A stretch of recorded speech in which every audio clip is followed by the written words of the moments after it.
Bienvenue sur cette capsule de PCA Podcast. Après la capsule avec la fleur curieuse, on a parlé de Skinny, donc sa rubrique qui cartonne de fou. Rien à voir comme sujet, mais je voulais parler de l'octroi de mer, mais qui concerne quand même les Antilles. Euh, mais ça ne sera pas moi qui vais en parler, je serai accompagné de Leïla. Comment vas-tu? Et ça va très bien et toi? Moi, ça va, ça va. Bonne année. Amour, Oui, santé, c'est c'est ce qu'on dit vulgairement, mais je trouve que la oui. santé, c'est le plus important. Ben, je pense effectivement une fois qu'on a la santé, on peut gérer pour le reste. Donc effectivement, merci. Et puis la santé à toi et puis à tous ceux qui vont écouter ce podcast. Ouais, dommage, vous ne pouvez que l'écouter parce que si vous voyez la tête de Leïla comparée à la mienne, sa tête est resplendissante. Beaucoup de bonne énergie, de bonnes vibes, grand sourire. Ah, c'est bien, C'est c'est bien, c'est bien. gentil. Merci. Je voulais qu'on parle de l'octroi de mer parce que au cas où je le dis, d'aller te suivre sur LinkedIn, c'est là que tu es hyper actif, je ne dirais pas actif, mais hyper actif. Tu fais beaucoup de posts où tu parles de fiscalité, mais qui concernent très régulièrement notre département. Donc, j'estime que être informé de l'actualité, c'est bien, mais l'actualité économique, géopolitique et notamment fiscale pour comprendre pourquoi tel ou tel produit est cher ou pas cher, comment ça se passe, ben, c'est important aussi. Et c'est pour cela que je voulais te consulter sur l'octroi de mer. Donc, explique-nous déjà, c'est quoi l'octroi de mer? Très bien. Alors effectivement, l'octroi de mer, c'est un droit de douane et une taxe déjà qui concerne uniquement les départements et régions d'outre-mer. La première chose qu'il faut savoir, c'est que c'est quelque chose qui n'existe que dans les DROM, donc à savoir la Guadeloupe, la Martinique, la Guyane, la Réunion et Mayotte. Donc c'est vraiment une particularité. Une fois ce principe posé, ce qui est important d'avoir à l'esprit quand on parle d'octroi de mer, c'est qu'en réalité, on devrait parler des octrois de mer parce qu'il y a deux volets. Il y a l'octroi de mer, donc cette taxe qui va s'appliquer à l'importation, donc c'est la partie qu'on connaît le plus, hein. À chaque fois qu'un produit rentre, sauf s'il est exonéré, eh bien, je vais payer de l'octroi de mer dessus. Mais on a aussi ce qu'on va appeler l'octroi de mer de production, donc c'est celui qui est un petit peu moins connu, et qui va s'appliquer à certaines activités, donc certains entrepreneurs, certaines activités de production locale, donc pour tout ce qui va être fabriqué localement dans les territoires. En Euh, synthèse. Au cas où, moi, j'ai déjà beaucoup payé l'octroi de mer, d'accord? Alors, si je ne me trompe pas, à l'époque, en tout cas, c'était 2,5% pour la région, fixe. Il y avait un taux fixe. Et ensuite, ben, moi, vu que c'était du tabac, je crois que c'était 30-35% encore. Je me trompe ou je ne me trompe pas? Alors, certainement pas. Donc, effectivement, je dis certainement pas parce qu'effectivement, les taux évoluent assez régulièrement. Mais le point que tu soulignes est important puisque lorsqu'on va parler d'octroi de mer, que ce soit l'octroi de mer à l'importation ou l'octroi de mer à la production, on va toujours se retrouver avec deux taux. Et c'est les deux taux que tu viens d'indiquer. Je vais avoir que ce soit l'octroi de mer d'importation ou à l'octroi de mer de production, l'octroi de mer régional. Donc, à l'importation, je vais avoir l'octroi de mer régional plus l'octroi de mer à l'importation. Donc, j'ai deux taxes potentiellement qui s'appliquent à l'importation, deux octrois de mer, et pareil à la production. Et pour ce qui est effectivement du taux de l'octroi de mer régional que tu as indiqué, qui était de 2,5%, effectivement, le taux de l'octroi de mer régional, il peut aller jusqu'à 2,5%. Donc, on peut décider très bien qu'il n'y aura pas d'octroi de mer régional et qu'on aura un taux d'octroi de mer régional à 0, à 1 ou à 0,5. Et il peut être de maximum 2,5%. Ok. Donc, moi, j'ai toujours payé le maximum. Oui, bah, c'est vrai. Alors, c'est vrai que lorsqu'on va regarder le tarif d'octroi de mer qui est publié par la collectivité territoriale, pour ceux de nos auditeurs qui sont un petit peu curieux et qui ont envie d'en savoir un petit peu plus, et qui sont surtout peut-être courageux et qui ont envie de regarder le fichier Excel de la région, il y a des milliers de lignes, c'est pour ça que je dis courageux. On remarque en fait en général que la plupart du temps, l'octroi de mer régional, il est toujours à 2,5%. Sauf quand vous allez avoir une exonération, mais c'est très rare que vous ayez un taux d'octroi de mer régional à 1,5 ou à 0,5. La plupart du temps, c'est 2,5 ou une exonération. Euh, Est-ce que ça rapporte beaucoup d'argent à la région Guadeloupe, particulièrement?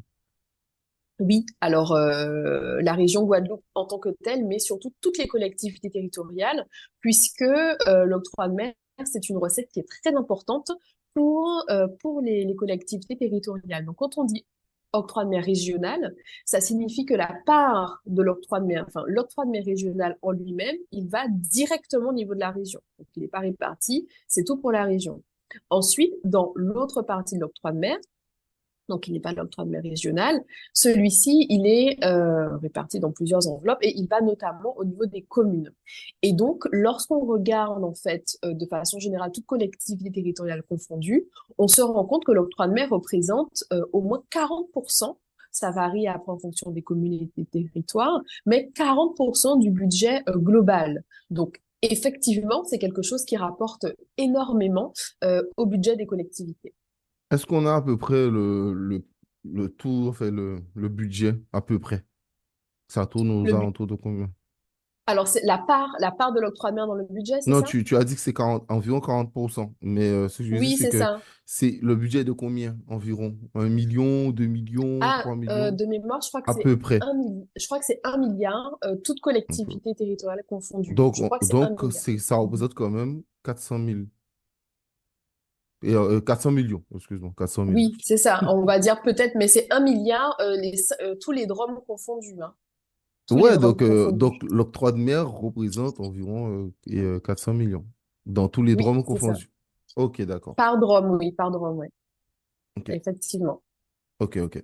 Ouais, donc, non, mais super intéressant. Et est-ce que c'est pas pour cela aussi que ben, les policiers ne sont pas très pressés de retirer cette taxe?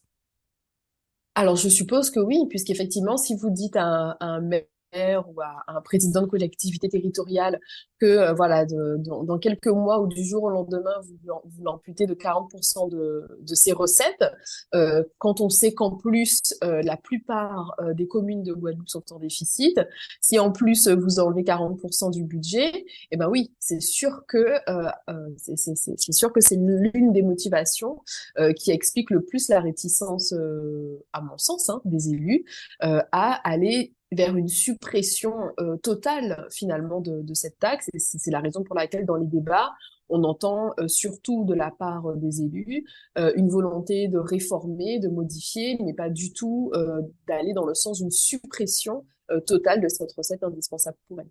Sachant que cette recette est répercutée de facto sur le consommateur. Alors oui, c'est vrai que l'octroi de mer, effectivement, il va être supporté par le consommateur final in fine, c'est-à-dire que euh, on le voit pas en fait comme la TVA, c'est-à-dire qu'on dit que la TVA est supportée, c'est vrai, par le consommateur et on retrouve directement la TVA sur le ticket de caisse. Donc en tant que consommateur, vous savez vous combien est-ce que vous avez payé de TVA sur un produit. L'octroi de mer, la particularité, c'est qu'il n'y a pas de transparence pour le consommateur final dans tous les produits, puisque je vais prendre l'exemple, par exemple, d'un producteur qui va importer des marchandises. Sur ces marchandises, il va payer de l'octroi de mer et avec ces marchandises importées, il va fabriquer un produit final qu'il va vendre au consommateur. Mhm. Forcément, le producteur local, dans son prix de vente final, va inclure l'octroi de mer qu'il a payé à l'importation. Mais vous, consommateur, en fait, vous ne saurez jamais combien effectivement cet octroi de mer vous a coûté parce qu'il n'apparaît pas clairement. Mais effectivement, il est supporté par le consommateur. Moi, j'ai l'impression, excuse-moi de te le dire, mais j'ai l'impression que les politiciens n'ont pas la bonne réflexion sur ce genre de taxes. Tu sais, c'est la dernière fois, je regardais en France, donc là, c'est un autre exemple, mais ça revient pareil, c'est la même, pour moi, c'est la même logique qu'ils ont. Les départements ne sont pas contents parce que maintenant, ils doivent payer le RSA. Tu vois.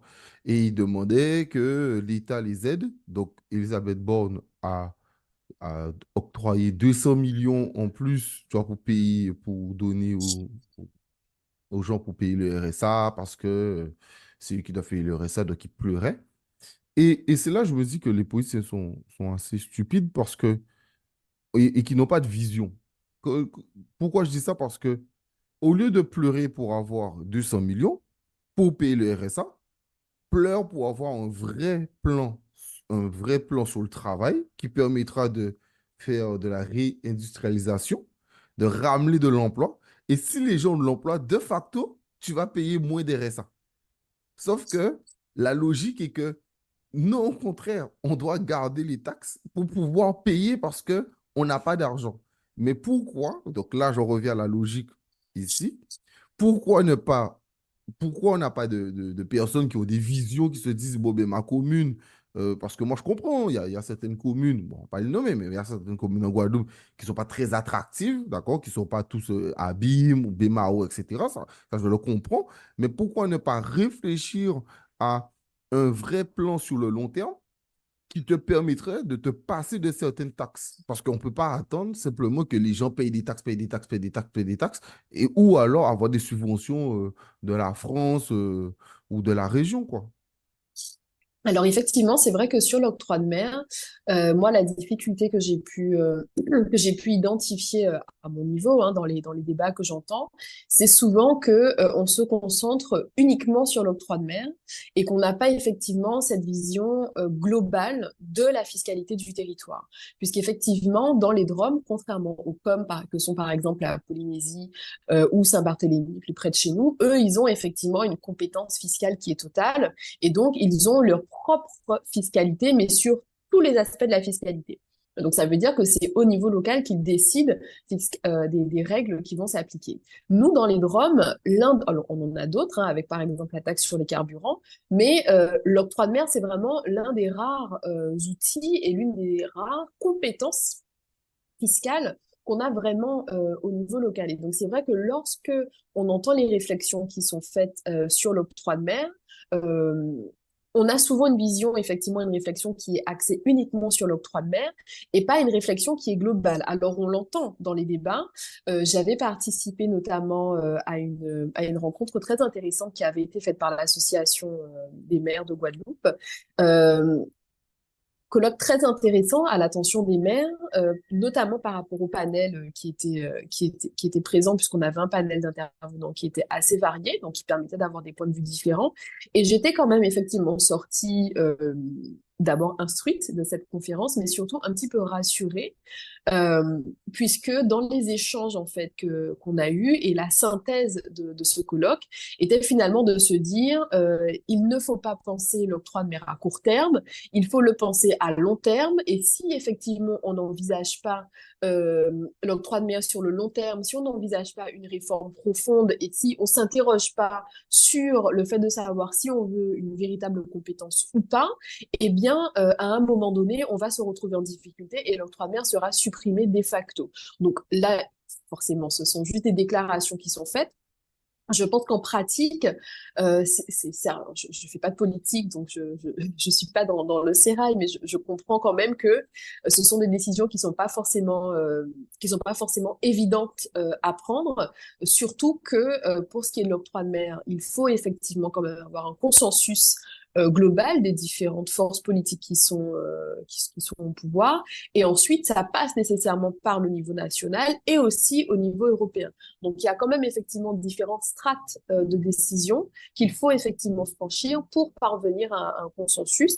Là, on a une réforme qui va sortir très bientôt. Donc, on verra effectivement si ce sera encore une déception ou ce sera juste des petites mesurettes qui seront prises ou si on aura cette fois-ci une réforme qui est vraiment réfléchie dans sa globalité. Alors, no suspense, vous pourrez ressortir cette phrase. Et ça sera des mesures de facto. De toute manière, moi, je suis clair sur ça. Franchement, je ne suis pas mentir. Moi, je ne crois aucunement aux politiciens. Je pense tous qu'ils n'ont aucune vision. Je pense qu'en Occident, l'Occident coule pour moi pour ça, hein.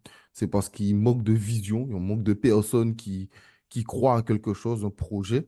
Et peu importe qu'on soit d'accord ou pas d'accord, j'aime régulièrement dire ça, c'est-à-dire qu'on peut être enfin, on peut ne pas être d'accord avec un projet, mais il y a des politiciens qui ont inspiré certaines choses. Exemple, moi, je ne suis pas forcément d'accord avec la politique de Margaret Thatcher ou même Angela Merkel, mais il y avait une vision. Même un président actuel, le président de la Hongrie, Orban, il y a une vision, il y a quelque chose. Kagame, voilà, il a fait beaucoup de mauvaises choses au Congo, mais pour le Rwanda, il y a une vision. Traoré aujourd'hui au Burkina, ou Keïta qui est au Mali, tous ces gens-là, ils ont des visions. En France, j'ai l'impression que, franchement, j'ai l'impression que, oh là là, est-ce que c'est peut-être pas depuis Pompidou ou De Gaulle qu'il n'y a pas eu quelqu'un qui a eu une réelle vision ou un truc, allez, on va être gentil, peut-être Mitterrand, qui avait quelques idées quand même, mais sinon, globalement, j'ai toujours l'impression que on est toujours dans la petite mesurette, et pour moi, le mot a été bien choisi. On est des petites mesurettes pour aller pas trop brusquer un tel ou pas trop faire mal à un tel, et finalement ne jamais réellement attaquer euh, le fond du problème. Parce que on peut dire ce qu'on veut, avec tout l'octroi de mer qui a été fait, avec tout l'argent qui a été fait, mais on parle exemple même sur les 30 dernières années, hein. Je pense que, bien sûr, que la région n'a pas réglé tous les problèmes, mais le problème des routes, le problème des éclairages, il n'y a toujours pas d'éclairage à certains endroits. Comment ça se fait que l'éclairage, exemple, solaire ne soit pas utilisé? Alors qu'aujourd'hui, la plupart des maisons individuelles, les gens utilisent déjà l'éclairage solaire avec un minuteur chez eux. Donc, on verra, on en reparlera. C'est super intéressant. Mon avis est super long dessus. Mais dès que la réforme est sortie, on en reparle à deux. Si tu es disponible, on refait un podcast dessus et on verra qui a raison. Et j'espère avoir tort, que tu me dises non, Axel, tu sais, ils ont fait ça, ils ont fait ça. Et puis voilà. Avec Autre, plaisir. autre sujet, j'aimerais rapidement parler de secteur parce que ça reste super important. Ça va toucher le quotidien des Guadeloupéens. Les gens ne s'en rendent pas compte, mais on parle de la fin de la défiscalisation aux Antilles. D'accord? Est-ce que tu peux expliquer à certains c'est quoi le principe de défiscalisation? Même si j'en parlais un tout petit peu avec ma dernière vidéo, qui d'ailleurs a bien fonctionné. Euh, donc merci à ceux qui ont liké tout ça. Sur Corsair. Ah, donc Corsair, je ne sais pas si tu as vu l'histoire de Corsair. Non? Alors, Corsair, c'est. J'ai Ils entendu ont. des histoires. Alors, celle que j'ai en tête, elle n'est pas en lien avec la défiscalisation. Donc, je ne sais pas si c'est. Mais c'est. Ben, je Non, te c'est celle laisse. du Congo ou pas? Je pense, oui. Mais C'est c'est celle ça, que j'ai en tête. Ouais. mais c'est pareil, c'est relié. En gros, donc comme D'accord. ils ont une histoire avec le Congo, ils doivent rembourser 15 millions qu'ils ont reçus, blablabla. Enfin bref.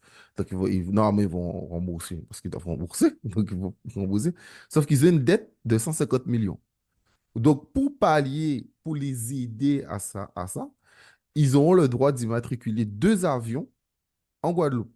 Et les deux avions immatriculés en Guadeloupe va permettre d'économiser 35 millions d'euros de taxes de défisque par avion. Donc, ils vont économiser 70 millions grâce à la Guadeloupe. Moi, la question que je posais, c'est est-ce qu'on aura des billets moins chers parce qu'on permet de défiscaliser? La réponse, c'est bien sûr non, mais bon, c'était pour taquiner. Donc, voilà, c'est ça un peu l'histoire de Corsair. Donc, je te laisse, tu es mieux habilité que moi à expliquer ce qu'est la défiscalisation. Alors oui, la défiscalisation, donc c'est des. Quand on parle de défiscalisation, ce sont en fait des avantages fiscaux, donc qui sont soit des réductions d'impôts ou soit des crédits d'impôts, donc qui dans tous les cas se manifestent par une réduction du montant de l'impôt que vous devez payer, et le crédit d'impôt par rapport à la différence de la réduction d'impôt, si le montant de votre avantage fiscal est supérieur au montant que vous devez, avec le crédit d'impôt, on vous fait un petit chèque. Donc c'est ça en fait on vous rembourse en fait la différence. C'est ça la différence entre la réduction d'impôt et le crédit d'impôt. Donc quand on parle de défiscalisation, en réalité on parle de réduction d'impôt ou de crédit d'impôt qui vont vous être accordés en contrepartie des investissements que vous allez faire. Donc forcément, c'est pas tous les investissements qui sont éligibles et effectivement le gouvernement, lorsque ces mesures sont adoptées ou le Parlement va effectivement cibler et flécher ces avantages en fonction des besoins qu'ils estiment nécessaires sur le territoire. Et donc c'est vrai qu'avec la loi de finances pour 2024, donc chaque année pour ceux qui nous écoutent et qui ne le sauraient pas, à la fin de l'année, donc pendant les fêtes, on a du coup la loi de finances du prochain exercice qui est adopté. Et souvent, vous avez, c'est là où on a des modifications des régimes qui sont applicables de façon générale. Et donc, vous avez chaque année des dispositifs de défiscalisation qui reviennent dans le débat. Et donc, c'est vrai qu'avec la loi de finances pour 2024, pardon, il y a eu certaines modifications qui ont été apportées. Celle dont on a beaucoup entendu parler, c'est notamment pour les entreprises qui font de la location de véhicules de tourisme. Donc c'est vrai que c'est un secteur qui avait été beaucoup aidé pour la défiscalisation. Donc la défiscalisation dans pour ce régime n'a pas été complètement supprimée, mais elle a été modifiée. Et c'est vrai que ce qu'on a tendance parfois un petit peu à oublier avec la défiscalisation, c'est que ce sont toujours des régimes qui sont temporaires. Comme ça fait longtemps que le terme en lui-même existe, donc on oublie en fait que les dispositifs sont temporaires. Il y en a qui sont supprimés, il y en a qui sont reconduits. On avait notamment cette merveilleuse défisque pour la construction de la résidence principale. Encore aujourd'hui, on me demande si ça existe, mais non, ça n'existe plus, mais ça a existé un temps. Et donc, ce sont des dispositifs qui, naturellement, sont amenés en fait à disparaître. Et donc, c'est vrai que cette année, vous en avez certains qui ont disparu ou qui ont en tout cas été réduits ou qui ont été revus. Mais il en existe toujours. Par exemple, dans le secteur immobilier, si vous investissez sur un logement qui est ancien, que vous entendez faire des travaux et que vous allez ensuite louer ce logement avec des loyers planchers, là, vous pouvez quand même continuer à bénéficier de la défiscalisation. Donc, ça n'a pas été complètement supprimé, pas du tout. Il reste des dispositifs, mais après, voilà, il faut voir ceux auxquels on serait éligible ou pas. Des loyers planchers, ce qui veut dire que le loyer ne peut pas trop augmenter. On est d'accord. Exactement, c'est-à-dire que le loyer va être fixé à un montant maximum et Par qui qui? va, ce montant, alors ce montant, c'est le propriétaire qui fixe le loyer, mais le loyer, il est encadré. Et en fait, les textes vont encadrer le loyer. Comment est-ce qu'on va pouvoir déterminer le montant maximum de ce loyer? On va regarder la superficie du logement et on va regarder les revenus des locataires. Et donc, c'est avec ces deux données que vous allez, du coup, en tant que propriétaire, savoir quel est le montant maximum du loyer que vous allez pouvoir, du coup, proposer pour ce bien. C'est marrant parce que je parlais de ça avec trois personnes, trois patrons, d'accord, qui ont au moins, allez, 20 employés chacun, ce qui est pas mal, et, euh, et qui eux-mêmes profitent de la défisque, et eux-mêmes m'ont dit, ça fait chier, mais il faut avouer qu'il y a eu trop d'abus. Qu'est-ce que toi, t'en penses de ça? Est-ce que tu penses qu'il y a eu beaucoup d'abus pour la défisque? Est-ce que toi, t'en as vu, t'en as peut-être remarqué, etc., qui n'étaient pas forcément justifiés? Alors, il faut savoir ce qu'on appelle abus, mais c'est vrai que dans le rapport qui a été rendu par l'IGF l'été dernier, on C'est quoi constate l'IGF? effectivement, l'IGF, c'est l'Inspection générale des finances, et donc, pardon, effectivement, et qui a rendu du coup son rapport sur justement la défiscalisation en Outre-mer, et qui explique qu'il y a de la défiscalisation qui a été accordée, mais où au final on se rend compte qu'elle n'est pas efficace. Donc c'est peut-être en ce sens qu'on peut, que lorsqu'on parle dans le langage courant d'abus, c'est peut-être ça en fait. On se dit voilà qu'il y a beaucoup de gens qui en ont profité et que finalement ça n'a pas rapporté tant que ça. C'était le cas notamment au niveau de la location saisonnière.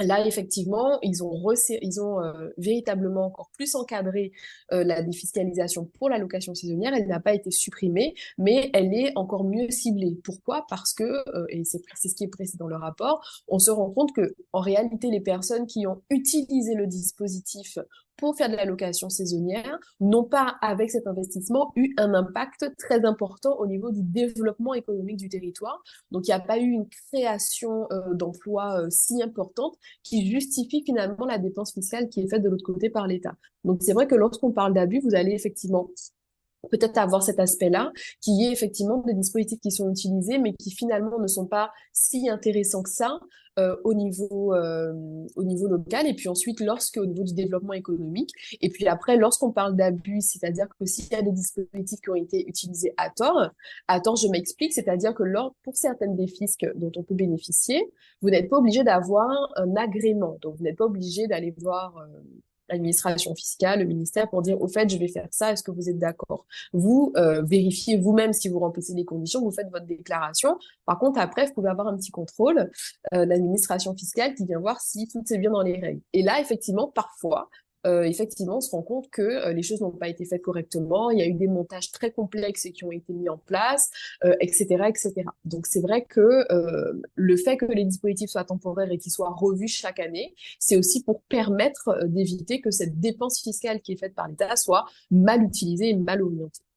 Mais on a vu pas mal d'hôteliers, notamment le président de la CCI, Vial Collé, qui a la Toubana et Creole Beach et KFC en Guadeloupe, qui expliquaient que bah, c'est une mauvaise nouvelle pour la Guadeloupe.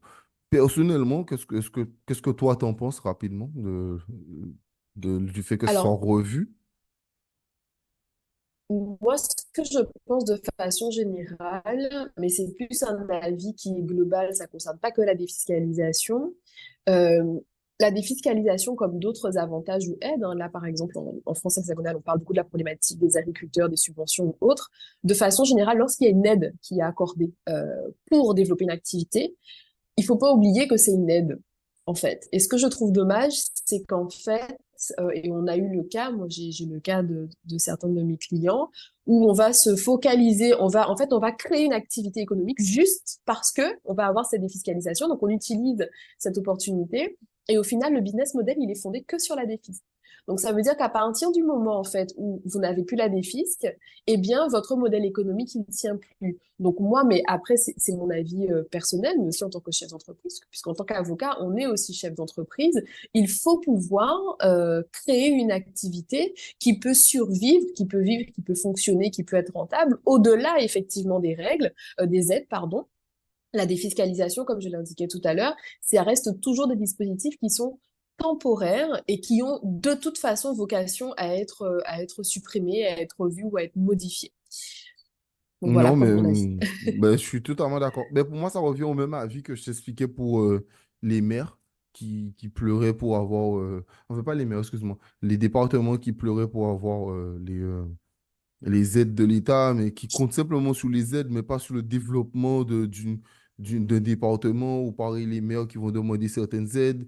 Donc, alors, au lieu d'essayer de réellement développer leur, leur commune, leur endroit, etc. Donc, voilà, notamment en ce moment, j'ai une amie qui dans le côté médical et qui voulait installer son cabinet dans une commune en Guadeloupe. Elle a rencontré le maire, tout ça. Et il n'y a pas eu plus d'entrain que ça de l'aider, alors que dans son domaine, elle est toute seule. Mais bon, c'est tout ce truc où parfois les jeunes Guadeloupéens arrivent avec une activité et veulent proposer quelque chose pour la population. Et les maires ne sont pas forcément enclins à vouloir ben, soit faire un local, etc. Alors qu'en France, il y a beaucoup, beaucoup de communes qui rêveraient d'accueillir ben, des médecins, tout ce genre de choses, et qui seront fiers et de mettre des vrais investissements pour ça, parce que avoir une population qui, dans sa commune, peut être soignée, qui a des écoles, qui a tout ce genre de choses, parce que ben, il faut attirer les familles, et une famille, ben, c'est des enfants, c'est ça, c'est des activités périscolaires, c'est tout ce genre de choses. Donc, voilà. Et parfois, ben, les mères, j'ai l'impression qu'ils réfléchissent pas pareil, et pour certains business, je suis d'accord, parce que c'est un peu pareil avec la canne et la banane, qui sont hyper subventionnés, mais qui, de facto, je ne sais même pas si c'est réellement rentable, quoi. Donc, je ne sais pas si demain, on retire toutes les aides, est-ce que c'est rentable? Est-ce que foncièrement, c'est rentable? Alors que normalement, un business, je suis d'accord que un business, c'est, allez, j'achète des AirPods 10 euros, je les revends 20 euros, je redonne un peu à l'État, etc. À la fin, j'ai un chiffre d'affaires, j'ai un bénéfice et on sait si l'entreprise est rentable. Mais si l'entreprise, le business model, c'est de la défiscalisation ou une mairie, il n'y a jamais le côté où c'est les impôts qui rentrent, mais simplement les aides de l'État. Les gars, ça n'a pas de sens. À un moment donné, je trouve qu'on marche un peu sur la tête. Super intéressant. Merci à toi. Merci, merci de J'avais m'avoir une dernière invité. question pour Oui. savoir si je suis pas fou. À Saint-Martin, c'est bien la TAEG, La TGCA, la la TGCA. taxe générale sur le chiffre d'affaires. Voilà. Il n'y a pas Voilà. de TVA, mais il y a une TGCA, taxe générale sur le chiffre d'affaires, c'est le même fonctionnement. Donc voilà. OK. Ah, c'est le même fonctionnement que quoi que la TVA? C'est comme, oui, c'est comme la TVA en fait. C'est leur TVA à eux. Donc ça s'appelle pas taxe sur la valeur ajoutée, ça s'appelle taxe générale sur le chiffre d'affaires. Mais effectivement, ça fonctionne comme la TVA, donc avec des règles qui sont un petit peu différentes, un champ d'application qui est différent, mais c'est le même principe. Et pour compléter l'anecdote, pareil en Nouvelle-Calédonie, où ils ont du coup une TGC, taxe générale à la consommation, c'est leur TVA à eux. Donc voilà, puisque ces deux territoires du coup ont, comme on l'a dit en début d'émission, leur propre régime fiscal et donc leur autonomie fiscale. Ouais. Et quand on a notre économie fiscale, ben, c'est déjà plus facile d'avoir beaucoup plus de leviers ben, pour pouvoir ben, changer les choses et avoir un réel impact. Parce que là, tu disais, c'est super intéressant parce que tu disais que en Guadeloupe, ils doivent être d'accord. Ensuite, en France, puis en Europe. Ça n'a aucun sens que ce soit en Europe que des trucs soient votés jusqu'à côté des États-Unis, quoi. Donc, enfin bref, ça, enfin bref. Bon, Merci à toi. Merci. Merci, c'est J'espère moi qu'on qui se te remercie. reverra pour d'autres épisodes parce que c'est super intéressant et je trouve que Avec tu plaisir. expliques super bien les choses. Donc, n'hésitez pas à aller suivre Madame Leïla Lécusson sur LinkedIn. Elle fait des super posts. Franchement, en plus, c'est bien expliqué. C'est un peu la fiscalité pour les nuls. J'aime bien. Donc, c'est vraiment sympa. Voilà, pour ceux qui ne sont pas très très bons en fiscalité ou en économie, franchement, elle explique ça super bien. Et en plus, tu réponds aux commentaires, donc vraiment, vraiment cool. Merci à vous d'avoir écouté ce podcast. N'hésitez pas, bien sûr, à suivre PCA Podcast, de liker, de partager et bien sûr de nous donner le retour afin de savoir qu'est-ce qu'il faudrait améliorer. Prenez soin de vous.